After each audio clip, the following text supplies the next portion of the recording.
Your brain is still evolving, and that has a profound effect on your life right now. Whether or not you realize it, every day you're getting better or worse at everything you do. And today we're going to talk about how that happens, why it happens, and what you can do about it.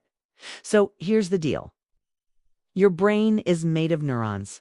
Neurons are incredibly adaptable, which means that your brain is constantly changing in response to your experiences. This is called neuroplasticity. Scientists used to think that after a certain age, like maybe in your mid-20s, your brain stops being able to change very much at all. But now we know that's not true. Your brain changes throughout your whole life. And those changes happen because of the way you use your brain.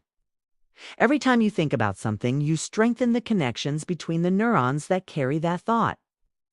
Every time you learn something new, you grow new neurons in the areas of your brain that deal with that subject. When you're young, this happens all over your brain. But as you get older, those changes become more localized. Here's a great example of that. London taxi drivers have to memorize a bunch of really complicated routes. And because of that, the part of their brain that deals with spatial navigation gets bigger. Or think about someone who plays the piano. They practice a lot. The part of their brain that controls the fingers they use to play will get bigger too. And those changes happen because of the way their brain is being used. It's not just something that happens to you. It's something that you do. You're literally evolving biologically. Neuroplasticity is so powerful that if you lose an arm, for example, the part of your brain that controls your arm will start to shrink within weeks. But it's not just bad things that affect your brain. Good things can help you too. Here's another example. People who meditate a lot have bigger brains in the area that controls attention. And people who exercise a lot have bigger brains overall. And those are just two examples. There are tons of ways that you can affect your brain. Just think about all the things you do every day. Every single one of those things changes your brain a little bit. What you eat, how much sleep you get, whether or not you smoke, all of those things are affecting your brain as you speak. So now the question is, can you make your brain do stuff you want it to do? Can you use neuroplasticity to make yourself smarter or better at something? The answer is yes, absolutely. There are a few ways to go about doing it. One is to use repetition to change your brain's default mode. A great example of this is with meditation. When you meditate, you're training your brain to be aware of where it is in space and time without distraction. Over time, your brain gets better and better at doing that. And that makes it easier to focus on other things.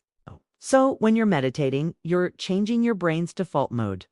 And once it's changed, every other part of your life gets better because you're better at focusing. Another way to change your brain is to force it to make new connections by exposing yourself to new experiences. The more new things you try, the more new connections your brain will make. And that can have all kinds of benefits. For example, if you try a new food, you might be exposing your brain to new chemicals that could have all kinds of effects. Or if you meet a new friend, you might be exposing your brain to a new way of thinking that could make you see the world in a different way. Basically, the more new things you try, the more your brain is forced to grow and adapt. And that's a good thing. Finally, you can change your brain by doing things that force your brain to work harder. This can be anything from solving a difficult puzzle to running a marathon. When you push your brain, it has to adapt in order to keep up. So it grows and changes to meet the challenge. The most important thing to remember is that you're not stuck with the brain you have now. It's always changing, always adapting. And that means you have the power to change it for the better. So don't be afraid to experiment. Try new things and push yourself. Your brain will thank you for it. Your brain is one of the most incredible things about you. It's what makes you human, and it's also what makes you unique. So take care of it, challenge it, and change it for the better. We hope that helps. Thanks for watching.